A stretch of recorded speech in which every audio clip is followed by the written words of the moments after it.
Hi, welcome to the rule of acquisition video on rule of acquisition rules 1 and 2. Number 1 is correct answers prove nothing, and number 2, wrong answers disprove.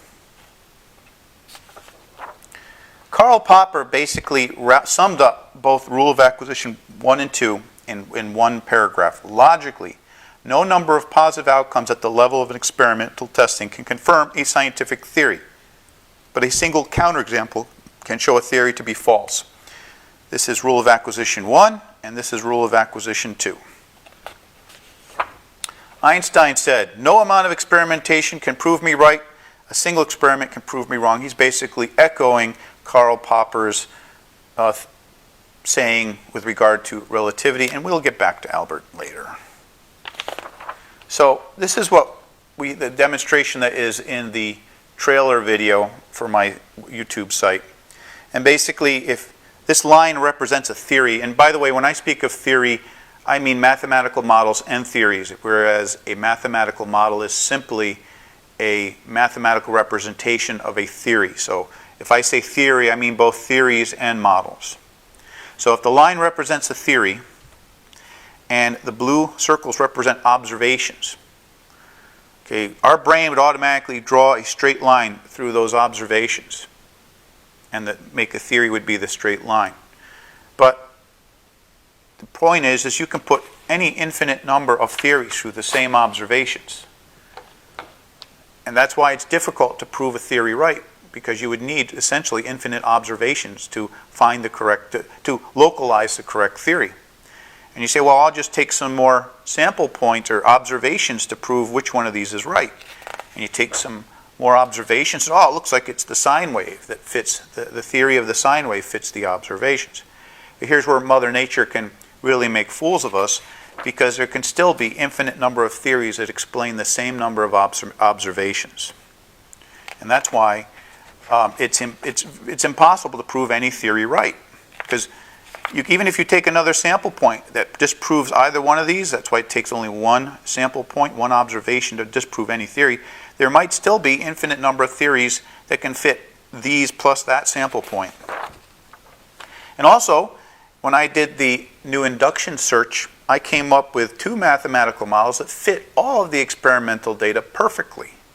Perfectly. I couldn't do any other amount of observations to separate one or the other. So even with an infinite set of sample points, you can still have more than one theory that fit all the observations. Okay, and you can go to the video. I'm going to put the link for this video up there to see how this was actually solved. I had to actually change the experiment. Thus, there can be more than one mathematical model that gives identical answers within a given range of experiments and conditions. And, universal constant. Scientists believe that the speed of light is a universal constant. Well, really? I mean, without traveling to a different part of the universe to confirm this, this is just an assumption.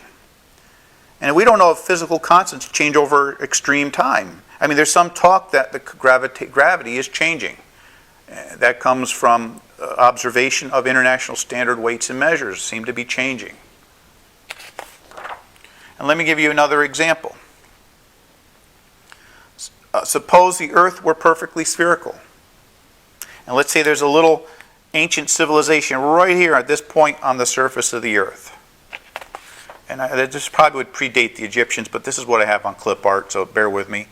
Okay, within their footprint of where they can go on this very, very large sphere, the Earth looks perfectly flat.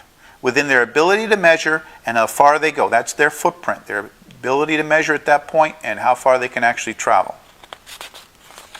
But as their footprint expands, now they can travel greater distances and have more accurate instruments to measure. And one day they will find that the irrefutable truth that they all believed, that the Earth was flat, that irrefutable truth that they had for centuries was wrong. And this is part of the basis of gateway theory. So right now our footprint is still tiny. We're still in this tiny little blue marble. Science is really only a couple hundred of years old. And our tiny brain still thinks in terms of irrefutable truths. I mean, this really suggests that we are still primitive. Okay, so to prove a theory or model correct, we must run infinite combinations of experiments with infinite density of sample points at infinite different locations in the universe at infinite points in time. That's the only way we can have enough information to prove that a given theory is correct. And so this comes with Distinti's law, which is a corollary. The only irrefutable theory is that no theory can be proven correct. I like that because there's kind of a contradiction in it. And the only universal constant is human stupidity. The best we can hope for is our theories and models are useful, that they mimic observed phenomena with sufficient accuracy within our ability to measure, with sufficient repeatability over the reasonable amount of time that we need them to be valid, and with sufficient repeatability over the locations where they will be used. We must consider that as our abilities expand, our footprint, that we may find new evidence that some or all of our previous mimics, and that's all mathematical models are, mimics, are wrong. We should never ever hold on to the notion that anything we know is irrefutable. Okay, that is the problem of humans with small minds. And again, it only takes one wrong answer to disprove a theory wrong. It doesn't matter how many right answers it gets. It only takes one wrong answer to prove a theory wrong. Albert Einstein, coming back to Albert, no amount of experimentation can prove me right. A single experiment can prove me wrong. If you go to Ethereal Mechanics video number 22, we show that the stellar aberration is oversubscribed. Einstein properly rationalized stellar aberration in special relativity. When he got to general relativity, his gravity model, which bends light more, is not factored into the stellar aberration that they did 10 years earlier. And in video number 23, Albert's gravity model results in over-unity. His model of precession, which keeps pulling the planet closer, actually causes planet orbits to become more elliptical and eventually be thrown out.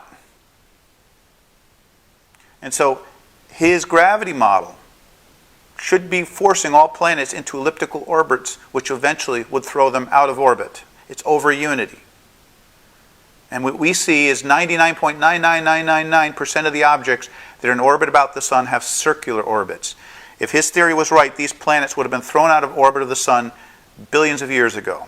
And likewise, the stars orbiting around the galactic center would not be in nice circular motion around the galactic center. They'd all be crashing into each other because their orbits would have been all distorted into elliptical orbits, and they'd all be, passing through each other, and with massive collisions, life would not have been able to start. Okay, so I've got 2 points of evidence that I only need one. I got 2 that says the theory of relativity is wrong. Okay, the believers in irrefutable truths are fools, idiots, mystics, witch doctors, palm readers, primitive people, and physicists. Yeah, I make fun of physicists a lot. I'm sorry for my physicists that are followers, but my run-in with physicists has always been that if you come up with something that disagrees with them, they'll tell you things like, well, you'll never work in this field again, or